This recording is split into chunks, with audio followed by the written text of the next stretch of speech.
Subukan ng patapatan ng kanyang kasintahan, pinakinggan ng dalada ang sulsol ng kanyang matalik na kaibigan, nagkunong siya sa isang lihim na silid na walang napapaalam. Ang lahat ng salamin sa silid na ito ay 200 na salamin. Makikita mo lamang mula sa loob palabas, at ang mga tao sa labas ay hindi mapag-inig ng anumang ingay sa loob. Nais ni Suyon na samantalahin ang kanyang pagpapanggap na nawawala, upang obserbahan ang saloobin ng kanyang kasintahan. Sino madapalang manghuhulog siya sa bitag na itinakda ng kanyang matalik na kaibigan. Hindi nagtagal, umuwi ang kanyang kasintahan. Sure enough, pagkatapos mapanood ang breakup video na iniwan ni Suyon, agad siyang nanungkot at nabigo, at nakita ni Suyon sa secret room ang eksena nito. Hindi niya maiwasang makaramdam ng kaunting kasiyahan, ngunit tulad ng kinuha niya ang susi upang aliwin ang kanyang kasintahan, natuklasan niya na ang susi na naiwan ng kanyang matalik na kaibigan ay hindi kayang buksan ng lihim na pinto. Nataranta, nagmamadali niyang gustong tawagan ang kanyang kasintahan, ngunit lumabas na walang signal dito. Nakita ang kanyang kasintahan sa banyo sa kabilang kalye. Sumigaw si Suyon para humingi ng tulong, na gustong maakit ang kanyang atensyon, ngunit minamaliit niya ang papayahan sa soundproof ng sikretong silid na ito. Kahit gaano pa siya sumigaw sa loob, wala pa rin naririnig ang boyfriend niya sa labas. Nakita ang kanyang kasintahan na maghuhugas ng kanyang mukha at umalis. Si Suyon ay nagmamadaling kumuha ng isang bote ng mga pampaganda, ngunit kahit nabasag niya ang bote ng salamin at nagkamot ng palad, ang kanyang kasintahan sa labas ay hindi nakarinig ng anumang tunog sa loob. Napatingin sa kanyang nobyo na natutulog sa kama. Alam ni Suyon na paano siya sumigaw para sa tulong. Wala itong silbi,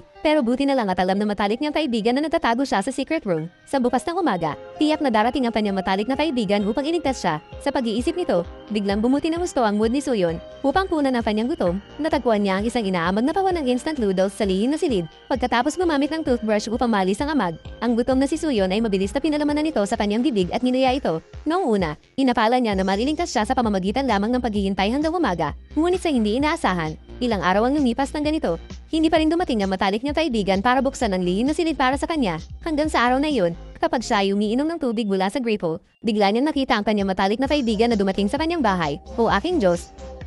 Naalala mo na ba po sa wakas? Biglang naisip ni Suyon, huli na noon, bakit biglang pumunta sa bahay niya ang matalik niyang kaibigan?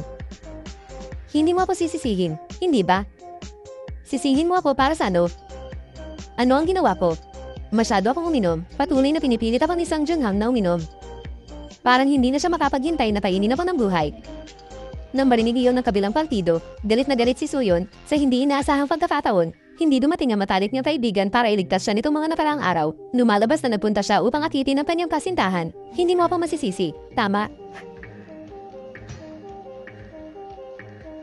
Pagtingin sa mga alon sa ibabaw ng tubig, tiyak na alam ng matalik niyang kaibigan na narinig siya ni Suyon, sasama ako kay Songjun. Damit. Pinanood ni Suyon ang kanyang matalik na kaibigan na lumabas ng banyo. Nagmamadali siyang tumakbo sa isa pang salamin, gustong makita kung ano ang ginagawa ng kanyang matalik na kaibigan. Ngunit ang resulta ay nakakatakot na matuklasan. Ang kanyang matalik na kaibigan at ang kanyang kasintahan, maglapas loob na maging sobrang intimate sa harap niya. Saksi sa sobrang drama ng dalawa, si Suyon ay galit na galit. Hindi niya inaasahan yun. Ang taong naglaro sa kanya sa huli ay ang malapit na kaibigan ito. Noong una, galit na galit si Suyon sa ugali ng kanyang matalik na kaibigan at kasintahan. Ngunit sa paglipas ng panahon, unti-unti siyang naging manhid. Ngayon kung ano ang pinapaalala niya tungkol sa, ay kung siya ay maaaring mabuhay sa labas. Ngunit lumipas ang isa pang buwan, biglang nakita ni Suyon ang kanyang matalik na kaibigan na nakatayo muli sa harap ng salamin. Sister Suyon. Pagkalabas mo, tatawag ka ba ng pulis? Mabilis na umiling si Suyon. Sinabing tiyak na hindi, ngunit hindi niya inaasahan na hanggang ngayon, wala pa ring balak ang kanyang matalik na kaibigan na pakawalan siya. I'm sorry Sister Suyon. Huwag mo akong sisihin.